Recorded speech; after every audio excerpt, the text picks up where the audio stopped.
Hey guys, Liza Hudson from ConversionWise here, and today this is going to be a super quick video on some key elements you need to be including on the mobile version of your landing pages.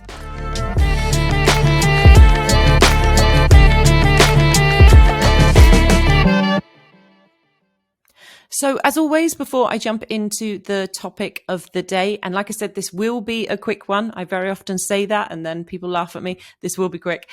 Just a couple of announcements. If you are just joining us from YouTube and you're new here, then firstly, hello. And if you are not a member of our Facebook group, the Conversion Rate Community, there is a link underneath this video. You can just click there and ask to join. This is a completely free community. In here, you're going to find loads of useful tips and tricks. There's some great conversations. It's where we make our announcements. You can get free audits. There is just so much cool stuff in this group. You would be crazy not to be a member. And of course, if you're currently joining us from the community and you have yet to subscribe to our YouTube channel, make sure you head on over after this video, click subscribe, and of course the notification bell. That way, every time we drop fresh content, you'll be the first to know. Now, like I said, this is going to be a quick video today, and I am focusing in on e-commerce. I will follow up with some lead generation after, but today let's have a look particularly at some product pages. Okay. Now, as you can see, I've got a desktop version in front of me. And the reason I want to start here is just to pull out on some key elements. So anyone that's watched our content will know that we work to lots of conversion design principles. One of the main things we implement is something called the AIDA principle. Now, what that is attention, interest, desire, action. There's other videos you can look up on that. Now, what we are focusing in on today is the attention. So it's this hero section. Now, on a desktop, there are 5 key elements you need to be including. Really super simple, guys. It's not brain surgery. We need to have the imagery. We need social proof. We need a headline, call to action, and trust. Now, if you haven't got these 5 elements on your page today, go away and implement them, because what you are doing is you are basically increasing the chances of your bounce rate being super high. The chances of somebody progressing through your page are significantly reduced. And ultimately, you're literally chucking away money if you're driving any traffic to those pages. So make sure that first and foremost on your desktop, you have those 5 key elements. Now, that leads into the hero section of a mobile. Now, it's still super important. These 5 key elements are still super important, but there are 3 that you want to absolutely ensure that you are nailing. And then the other 2 will come within a scroll and a half. Sorry, I can't seem to get that to change. There we go. Let's just let that load. So what are the 3 key elements that you should have on your page, on your mobile version? Now, obviously, this is inspect on mobiles, different devices, different sizes. It's going to be slightly different, but these things you need to have. So the first one is your imagery. It's super important that you give us that imagery. The second component, which we spit your words out, which we need to see is social proof. And the third is any headline.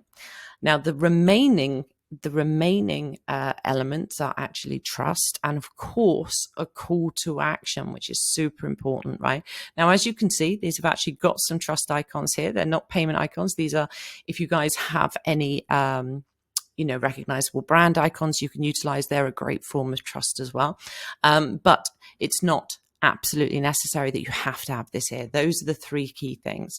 Now, the other 2 elements should come within a scroll and a half. Okay, so you're still capturing their attention. It's very natural for people to just scroll up a little. So what we want to make sure is that we're getting those remaining absolutely important elements in within a scroll and a half. So it's really that simple, guys. You want to make sure that you've got imagery, social proof, and headline. And I've just pulled up some examples just from online. So this is Happy Guys. So this is actually one of ours, in case you didn't know. This is just Happy Guys, sweet little store. And as you can see, they've gone along, they've got their imagery, they've got the headline, and we've got the social proof. And then within a scroll and a half. We've got, of course, a call to action, some great trust icons. And just a note on this one as well, guys, is what I like here is they've actually got a bit of scarcity going on here as well. So that's something else you might want to look at. Obviously, that's not one of those 5 key elements, but again, great location to have that scarcity. Now, funnily enough, Huel, if we look at a homepage as well, now it is possible to get all 5 above the fold. I'm not saying you can't. What I'm saying is that those 3 are absolutely critical. If you can get all 5 and it doesn't look crazy busy and, you know, it works, then absolutely go for it. But you must have those 3. And this is actually Huel's homepage. And I think they do quite a good job, really, considering how much content they're actually giving you here. So there's quite a lot of text for a homepage, right? For a hero section, but they've gone in with their headline. They've got social proof, call to action, and trust and imagery all above the fold. So, you know, draw inspiration from others. You can see where it looks right, where it doesn't look right, where it starts to look too busy, and just be a little bit cognizant of that scroll depth. So here's an example of a site. So these guys have got a great looking product. But as you can see, we're pushing things down a little bit too far. We're not getting those key elements above the fold. So we're missing that social proof. Yes. If I come down slightly, there it is. So very close, but they do need to pull it up a little bit further. Then if we carry on going, the call to action is just a little bit too far down, guys. I know that seems really petty, but what we want to do is make sure that we're hitting it within that scroll and a half. So like I said, super, super quick video, but it is just so incredibly important that you have those 3 key elements above the fold if you are not incorporating all 5.